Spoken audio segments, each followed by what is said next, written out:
et bienvenue dans cette vidéo pitch de Wonder Maze, un jeu de plateau de stratégie en temps réel, asymétrique, et qui vous propose de faire la course pour être le premier à quitter le labyrinthe de la Reine de Cœur du célèbre Pays des Merveilles.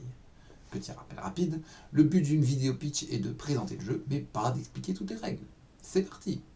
Wonder Maze, c'est un jeu de 2 à 4 joueurs pour des parties de 20 minutes environ, et à partir de 10 ans. Il y a beaucoup de jeux dans l'univers d'Alice. Celui-ci, par sa mécanique où tout le monde joue en même temps, est à mon sens en connexion parfaite avec l'univers de Lewis Carroll, et les factions ont été soigneusement pensées pour être originales et collées aux fameux personnages de l'histoire. Chaque joueur reçoit un sac et un petit plateau qui correspond à sa faction. Il place le tout devant lui. Il y a aussi un plateau de jeu modulable qui sera amené à évoluer dans la partie. Chaque joueur place une base sur le plateau et prépare son sac comportant 8 actions, 4 déplacements, 2 déformations du labyrinthe et 2 actions qui lui sont propres.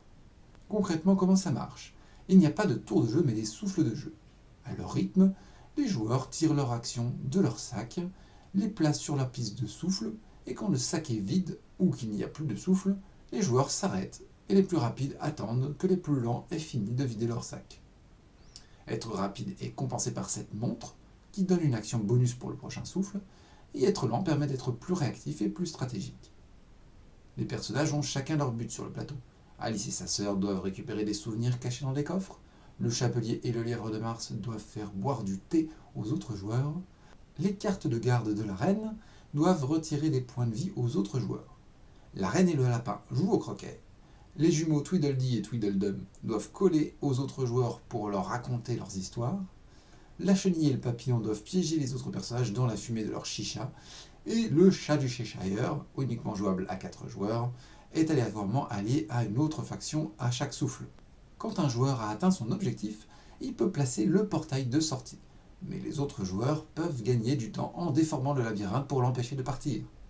Alors pourquoi ce jeu est amusant? Il s'agit d'une façon innovante de faire un jeu de stratégie, tout comme Magic Maze qui avait osé le faire de façon collaborative. Ici, le jeu prouve qu'il est possible de s'amuser à un jeu de stratégie sans passer des heures à réfléchir à son prochain coup. L'ambiance est intense et décalée, mais ne contraint pas à jouer de façon frénétique pour autant, ce qui permet une belle courbe d'apprentissage.